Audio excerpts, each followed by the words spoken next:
Hey, I'm Sarah McBurney with Keller Williams Realty answering your MacBurning questions. And today's question is, I'm a seller, what should I expect at the buyer's home inspection? First and foremost, you should expect to be out of the property for approximately 3 hours. Some take fewer hours, some take more, some take a lot more. It depends on the size of the property and to the extent of the testing. Generally, it is the buyer's agent, and their licensed inspector who are going to the property. The inspector is going to test every single component. They're going to look at everything, open windows, close windows, test electrical outlets.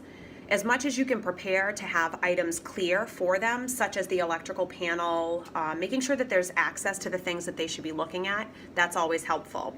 They're generally always going to test the appliances too, so leave your dishwasher full and with soap in it, so you get a free dishwash. Next, what you can expect. So generally that is the walkthrough where the buyers observe what is going on in the property and the inspector is making verbal recommendations.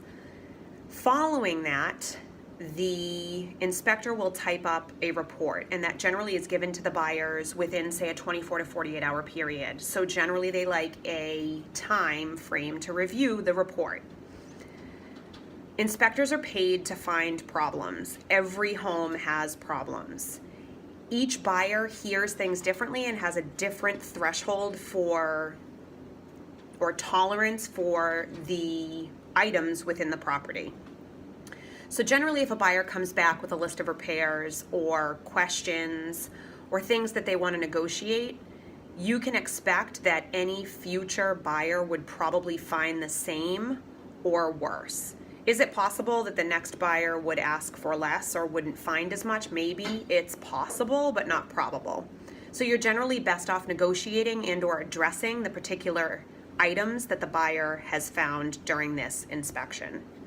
As a seller, don't expect to receive a copy of the home inspection report. It is the property of the buyer from the home inspector and is generally not passed on. And the reason we don't want it to be passed on to you is then you are required to disclose material defects about the house. So as little information as you're given is better for you. Last thing about home inspections, occasionally there will be a cause to extend the home inspection period. This is generally due to extensive testing like radon testing, where results may need to accumulate over a 48-hour period or may need to be picked up, mailed out, and then returned back. So don't be caught off guard if the inspection contingency needs to be extended. That is very typical. Also, if there are repairs, the suggestion is to have a repair agreement outside of the purchase and sale agreement if the attorneys for the buyers and the sellers agree. And the reason being is this: if they are on the purchase and sale agreement, those repairs may now become a matter or subject of the financing commitment. The appraiser may need to come out and verify that all repairs have been done. So to keep them as a separate aside matter may be smarter so that the buyer doesn't have to pay additional cost for the appraiser and so that you aren't racing around getting them done and potentially delaying financing commitment or closing.